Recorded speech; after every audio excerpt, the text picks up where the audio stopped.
धमेरी नामक एक गांव में खुशीलाल नाम का एक किसान रहा करता था। उसकी दो बेटियां थीं, सलोनी और दिव्या। सलोनी जितनी सुंदर और गुणवान थी, दिव्या उतनी ही कुरूप और घमंडी। पूरे गांव में सब सलोनी को ही पसंद करते थे, लेकिन दिव्या के कुरूप होने के कारण कोई भी गांव वाला उसे पसंद नहीं करता था। एक गांव का दूध वाला, जिसका नाम गबरू था, अपनी साइकिल पर गाना गाता आ रहा था।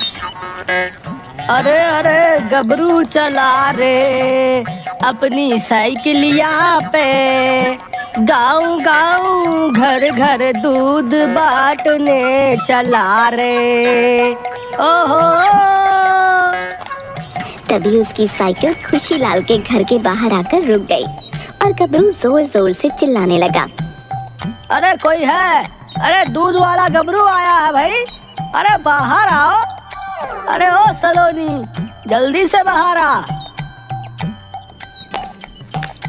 अरे अरे अरे धत तेरे की, ये क्या देख लिया गबरू? छी छी छी छी छी छी, सुबह सुबह पूरा फ्रेश मूड खराब हो गया भैया।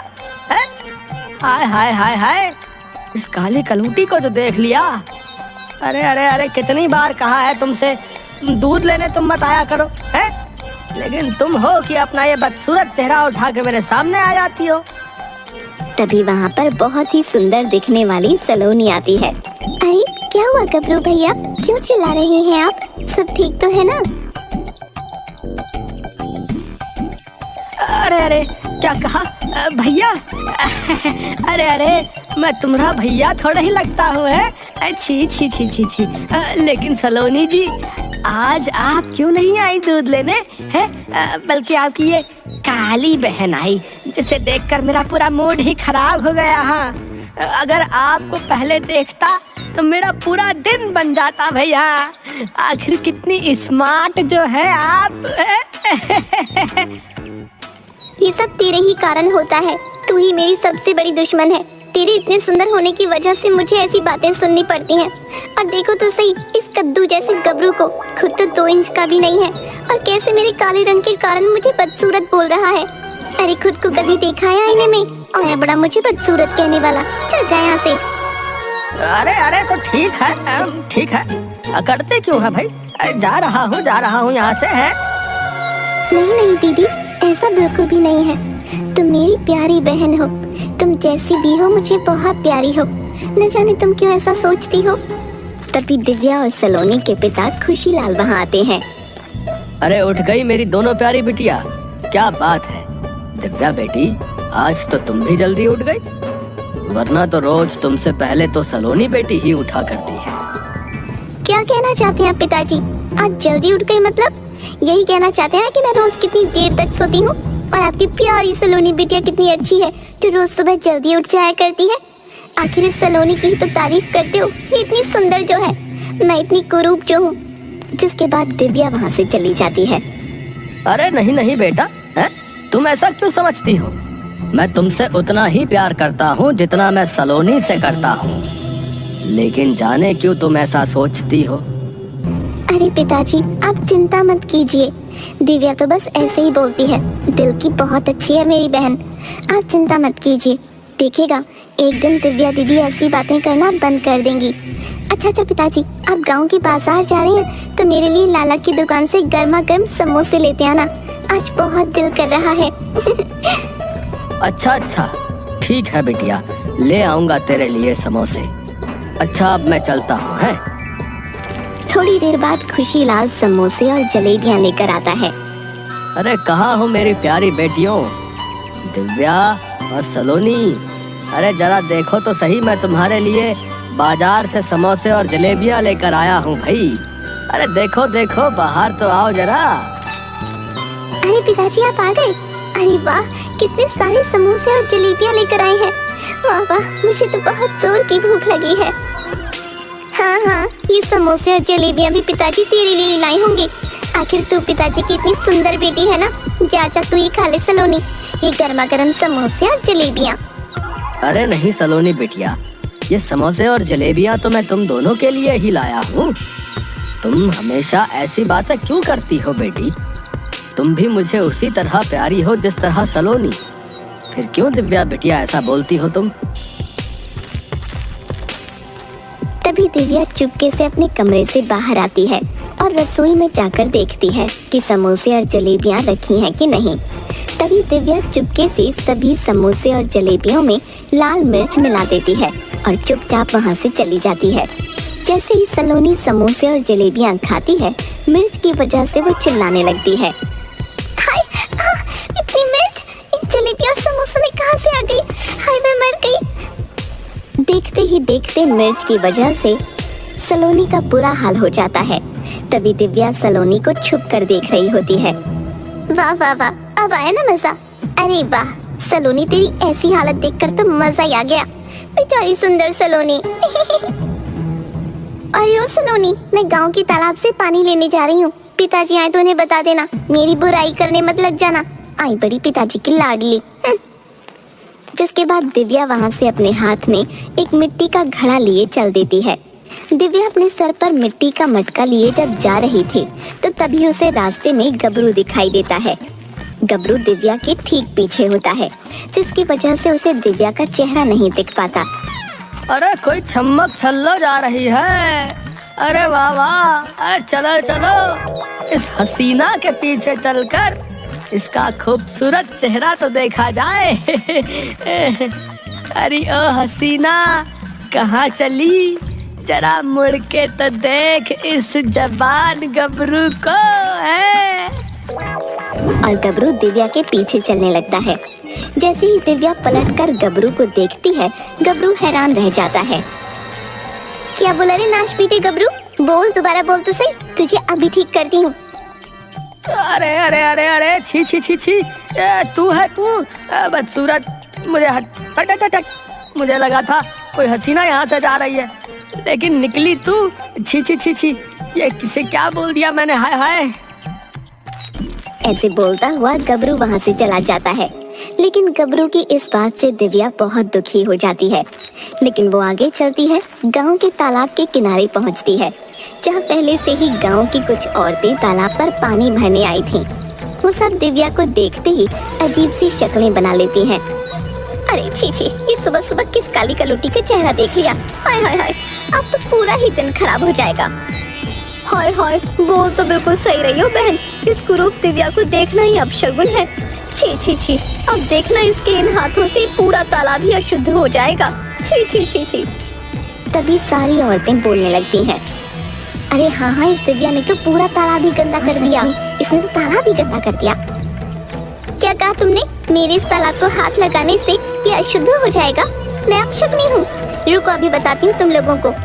तभी दिव्या के हाथ में जो मिट्टी का घड़ा था वो उन औरतों पर फेंक कर मारती है, जिसकी वजह से वो औरतें तालाब में जा गिरती हैं।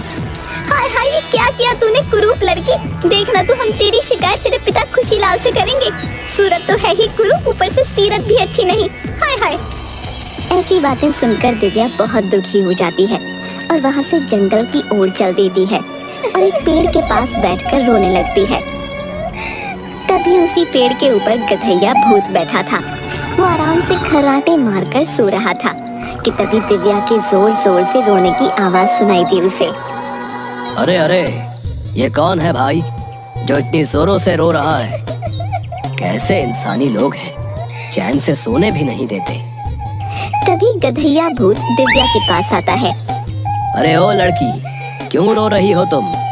क्या तुम्हें नहीं पता ये गधैया भूत का स्थान है? क्यों रोती हो? कौन हो तुम? अरे अरे, छी छी, कितनी कुरूप लड़की है, इतनी काली कलूटी। हाय हाय, लेकिन छी छी छी, तुम तो बिल्कुल भी सुंदर नहीं हो। हाय हाय, मेरा तो पूरा मूड ही खराब हो गया है। दिव्या उसे देखकर थोड़ा डर जाती है। अरे क्या तुम सच में भूत हो? लेकिन तुम कितने गंदे दिखते हो। छी छी, लेकिन तुम भूत हो, इसलिए तुम्हें मेरी तरह लोगों के ताने नहीं सुनने पड़ते। मेरे कुरूप होने की वजह से कोई भी मुझे पसंद नहीं करता। अब तुम ही बताओ मैं क्या करूं? अब बस बहुत हुआ, मैं और जीना नहीं चाहती। दिव्या जोर जोर से रोने लगती है। दिव्या को रोते देख गधैया भूत थोड़ा दुखी हो जाता है। अरे अरे, अच्छा अच्छा ठीक है, लेकिन तुम रोना बंद करो। तुम्हारे रोने की आवाज से ऐसा लगता है जैसे मेरे कान ही फट जाएंगे। हाँ, आखिर मैं इमोशनल फूल जो हूँ, और यहाँ आसपास कोई भूतों का डॉक्टर भी नहीं है।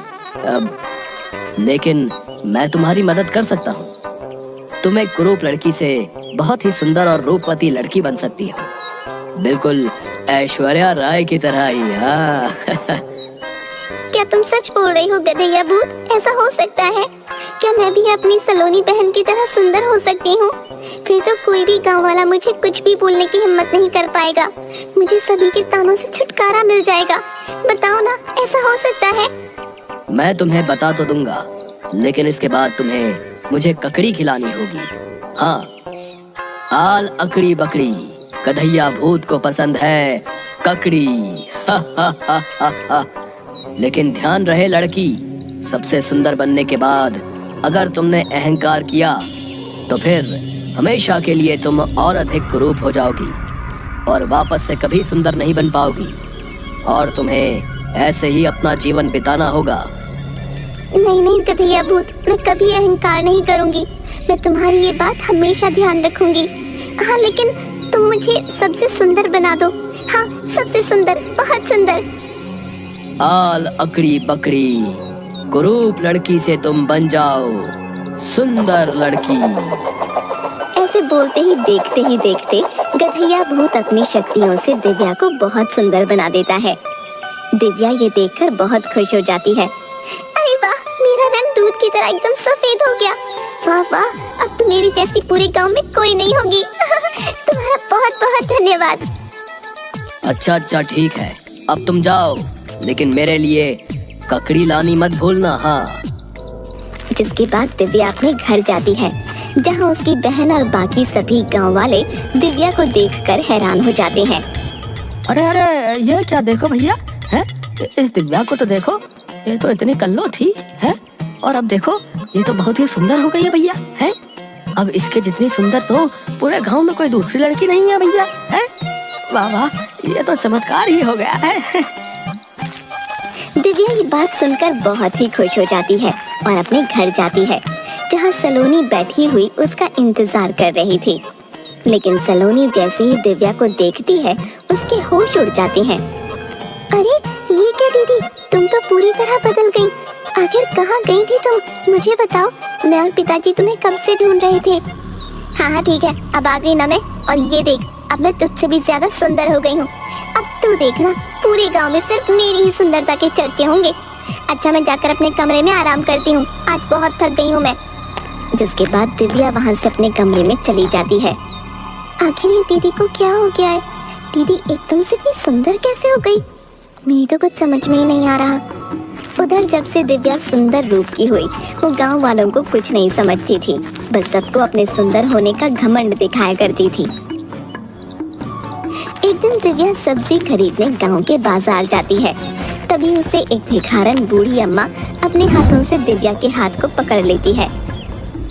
अरे ओ बेटी, मुझे कुछ खाने को दे दे, कई दिनों से कुछ नहीं खाया, कुछ खाने को दे दे बेटी। अरे अरे, छी छी छी, कौन हो तुम? मेरा हाथ छोड़ो। तुम्हारी हिम्मत कैसे हुई मुझे छूने की? छोड़ो मेरा हाथ, तुमने अपने गंदे हाथों से मुझे गंदा कर दिया। छी छी छी, अब मुझे घर जाकर गंगा जल से स्नान करना होगा। ये सब सुनते ही बेचारी भिखारन बुढ़िया बहुत दुखी हो जाती है और गुस्से में आ जाती है। क्या कहा तूने? गंदे हाथ? बहुत घमंड है ना तुझे अपने रूप पर। तो जा, मैं तुझे श्राप देती हूँ, आज के बाद तेरा ये रूप चला जाएगा, तो फिर से कुरूप हो जाएगी। अरे जा भिखारन, तेरे जैसी मामूली बुढ़िया मुझे क्या श्राप देगी? चल जा यहाँ से, मैं गाँव में सबसे सुंदर हूँ और हमेशा मैं ही सुंदर रहूंगी। मुझसे सुंदर और कोई नहीं। दिव्या अपने घर जाती है और जाकर सो जाती है। लेकिन जैसे ही सुबह उठती है, सलोनी उसे देखकर हैरान हो जाती है। अरे ये क्या हुआ दीदी आपके चेहरे को? ये कैसे हुआ? अरे तू जलती है मुझसे, इसलिए ऐसे बोल रही है। हाँ, मेरा सुंदर चेहरा अच्छा नहीं लगता ना तुझे? आई बड़ी, चल हट। तभी दिव्या शीशे में अपना चेहरा देखती है। उसका पूरा चेहरा बेहद ही कुरूप हो जाता है और दिव्या के चेहरे पर एक बड़ी सी नाक उगाती है। तभी दिव्या जोर जोर से चिल्लाने लगती है, हाय हाय, ये क्या हो गया? तभी दिव्या गधैया भूत के पास जाती है। अरे गधैया भूत, ये देखो ना क्या हो गया, ये क्या कर दिया तुमने? मुझे पहले से भी अधिक बदसूरत बना दिया। देखो मेरे चेहरे पर ये कितनी भद्दी सी दिखने वाली नाक उगाई है। ये क्या किया तुमने? ओए माँ, सच में ये क्या हुआ? तुम तो पहले से भी अधिक भद्दी दिख रही हो। छी छी छी छी छी छी। और ये क्या, तुम आज इतने दिनों बाद भी खाली हाथ ही आई हो? कहाँ है ककड़ी? हाय हाय, न जाने कितने दिन से मैं रोज तुम्हारी राह देखता कि तुम कब मेरी फेवरेट ककड़ी लेकर आओगी और कब मैं लबालब ककड़ी खाऊंगा। मैं तुम्हारे लिए बहुत सारी ककड़ी लाऊंगी, बस मुझे एक बार और सुंदर बना दो। स्वार्थी लड़की हो तुम, ये सब तुम्हारे ही कारण हुआ है। तुम्हारी ये दशा जो भी है तुमने ही की है। सुंदर होने के बाद तुम बहुत अहंकारी हो गई थी। देखो, मैं एक बार अपने जादू से तुम्हारी मदद कर सकता था, क्योंकि लोग तुम्हें बहुत ताने मारते थे, लेकिन तुम हो कि सुधरने का नाम ही नहीं ले रही हो। अपने आप को सच में एंजेलिना जोली समझने लगी थी। अब भुगतो। मैं तो चला ककड़ी ढूंढने। ऐसा सुनते ही दिव्या जोर जोर से रोने लगती है।